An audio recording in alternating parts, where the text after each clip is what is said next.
everybody. My name is Samantha Hoover. I'm the Deputy Director at the Hudson River Museum, and today I'm going to be reading a book called The Best Nest, which was written and illustrated by P.D. Eastman.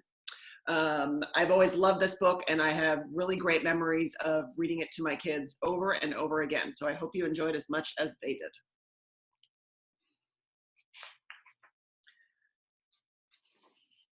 Mr. Bird was happy. He was so happy he had to sing. This was Mr. Bird's song. I love my house, I love my nest. In all the world, my nest is best. Then Mrs. Bird came out of the house. It's not the best nest, she said. I'm tired of this old place, said Mrs. Bird. I hate it. Let's look for a new place right now. So they left the old place to look for a new one. This place looks nice, said Mr. Bird. Let's move in here. But somebody else had already moved in. So they looked at another house. This one looks nice, said Mr. Bird, and there's nobody in it. It's a shoe. You're wrong, said Mrs. Bird. This house belongs to a foot. So they went on looking. I like this one, said Mr. Bird. It has a pretty red flag on the roof. I've always wanted a house with a flag, said Mrs. Bird. Maybe this place will be all right. But it was not all right. I guess I made a mistake, said Mr. Bird. You make too many mistakes, said Mrs. Bird. I'm going to pick the next house. And here it is, right here. Look at that. They flew in, they looked around. Isn't it too big, asked Mr. Bird. Oh, I like this place, said Mrs. Bird. This is the place to build our new nest. They went right to work. They needed many things to build their nest. First, they got some hay. It's a big thing of hay. Then they got some soda straws and some broom straws. Then they got some sweater string. They got some stocking string and mattress stuffing. They got some horse hair and they got some man hair. Soon they had all the hay, all the straw, all the string, all the stuffing, all the horsehair, and all the man hair they could carry. They took it all back to build their nest. Mr. and Mrs. Bird worked very hard. It took them the rest of the morning to finish their nest. This nest is really the best, said Mrs. Bird. I want to stay here forever. Mr. Bird was very happy too. He flew to the top of his house. He sang his song again. I love our house, I love our nest. In all the world, our nest is best. He was so busy singing, he didn't even see Mr. Parker coming. Every day at 12 o'clock, Mr. Parker came to the church.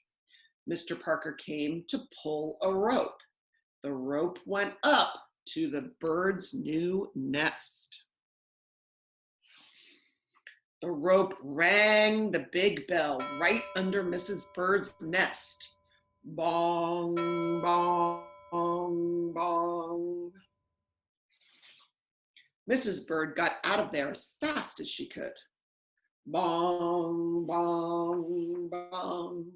When Mr. Bird came in, all he could see was a mess of hay and string and stuffing and horsehair and man hair and straws. But where was Mrs. Bird? I will look for her until I find her, said Mr. Bird. He looked high, he looked low, he looked everywhere for Mrs. Bird.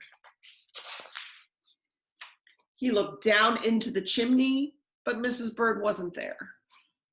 He looked down into a water barrel, but Mrs. Bird wasn't there.